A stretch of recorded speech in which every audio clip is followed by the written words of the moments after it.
పని అయిపోయిన వాళ్ళ గురించి నాకు ఎందుకబ్బా మాట్లాడేది, అయిపోయింది వాళ్ళ పని.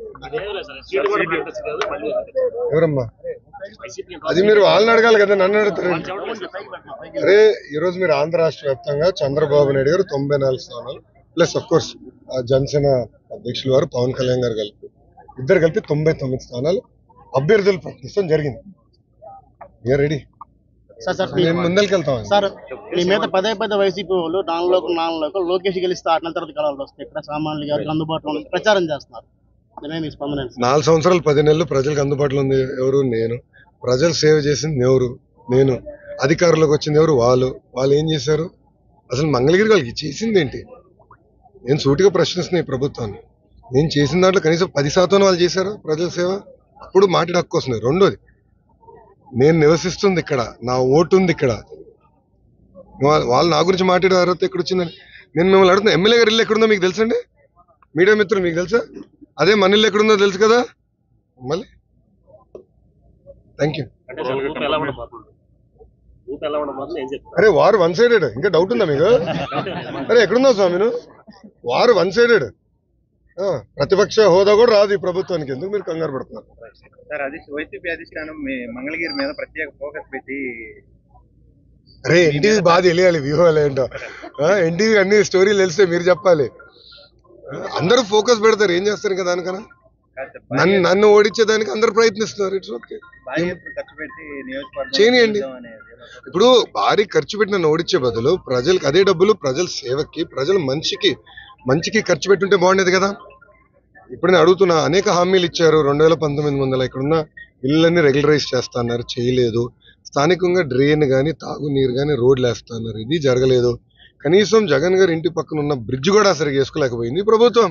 ముఖ్యమంత్రి గారు వెళ్ళే బ్రిడ్జిని రంగులు వేశారు తప్ప ఆ బ్రిడ్జిని కూడా సరిగ్గా వేసుకోలేకపోయింది ఈ ప్రభుత్వం. అంత దద్దమ్మ ప్రభుత్వం, చేతగాని ప్రభుత్వం ఇది. అదే ప్రతిపక్షంలో నేనుండు 4 సంవత్సరాలు 10 నెలలు అనేక సేవలు చేశాను, మీకే తెలుసు కదా. దాదాపు 29 సంక్షేమ అభివృద్ధి కార్యక్రమాలు నేను చేశాను. నేను చేసిన దాంట్లో 10% కనీసం ఈ ప్రభుత్వం చేయగలిగిందా? ఇంకా మళ్ళీ వాళ్ళు నా గురించి మాట్లాడితే ఎంతవరకు న్యాయం అండి? నేను ఓడిపోయిన రోజు దగ్గర నుంచి ప్రచారం చేస్తున్నాను అనుకోండి. నేను ఓడిపోయిన రోజు దగ్గర నుంచి ఎక్సెప్ట్ పాదయాత్ర చేసిన సమయం తప్ప నేను మంగళగిరిలో ఉన్నాను, తిరుగుతా ఉన్నాను. ఇన్ఫాక్ట్ మంగళగిరిలో ఫస్ట్ పాదయాత్ర మొదలు పెట్టా కదబ్బా. మీకు తెలుసు కదా, వార్డులు తిరిగాను, గ్రామాలు తిరిగాను. అంటే అన్ని తిరగలేకపోయా, వాస్తవం అన్ని తిరగలేకపోయాను. దాదాపు 80% 85% నేను తిరిగాను. మిగిలిన తప్పనిసరిగా తిరుగుతాను. దాంట్లో నేను ఓడిపోయిన దగ్గర నుంచి ఇక్కడనే ఉన్నాను, ఎక్కడ పోలే కదా, వేరే నియోజకవర్గం ఎత్తుక్కోలే కదా. ఓడిపోయిన దగ్గర మళ్ళీ గెలవాలనేది నా తాపత్రం, కట్టుబడి ఉన్నాను. ఎమ్మెల్యే మిమ్మల్ని రెండోసారి ఓడించి ఇక్కడి నుంచి వెళ్తానని చెప్పడం లేదంటారు మీడియాలో మాట్లాడారు. అది ప్రజలు నిర్ణయిస్తారు కదా, అది ప్రజలు నిర్ణయిస్తారు. మీరే చూస్తారు కదా, ఇంకా 45 రోజులు ఎన్నికలు జరగబోతున్నాయి.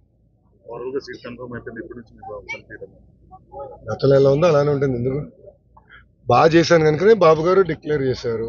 మీ అందరూ తెలుసు, మీ అందరు కూడా ఫోన్లు వచ్చి ఉంటాయి అనుకుంటున్నా. ఐవీఆర్ఎస్ ఫోన్ కాల్స్ వచ్చి ఉంటాయి. లోకేష్ పనితీరు బాగుందా బాగాలేదని మిమ్మల్ని కూడా అడిగారు. గన్ ష్యూర్ గా ఈయన కూడా వచ్చి ఉంటుంది, ఆర్కే గారు కూడా వచ్చి ఉంటుంది ఫోన్లు. గ్యారంటీగా ఆయన కూడా ఫోన్ వచ్చి ఉంటుంది. ఎందుకంటే బాబు గారు నియోజకవర్గంలో అందరు ఓటర్లందరికీ వాళ్ళ అభ్యర్థుల గురించి ఆయనకున్న అవగాహన మేరకు అభ్యర్థులు ఎవరున్నారో వాళ్ళు చూసుకుంటున్నారు. దాని వరకు ఆయన ఐవీఆర్ఎస్ ఫోన్ కాల్స్ చేస్తున్నారు. అందరి దగ్గర నుంచి అభిప్రాయ సేకరణ చేస్తున్నారు. నా గురించి కూడా చేశారు. ఆయన చూసిన తర్వాత మనం ఈరోజు ప్రకటిస్తాం జరిగింది. గతంలో ఎట్లా పనిచేసినా అట్లనే పనిచేస్తాను. నిరంతరం ప్రజలకి అందుబాటులో ఉన్నా కదా, ముందరికి వెళ్తాను. ఓకే, దయచేసి నన్ను అడిగిన ప్రశ్నల్ని మీరు ఆర్కే గారిని అడగాల్సిందిగా కోరుతున్నాను. ఓకేనా? మరిన్ని వీడియోస్ కోసం ఛానల్ ని సబ్స్క్రైబ్ చేయండి. లేటెస్ట్ అప్డేట్స్ కోసం వాట్సాప్ ఛానల్ ని ఫాలో చేయండి. అండ్ లింక్ డిస్క్రిప్షన్ లో ఉంది.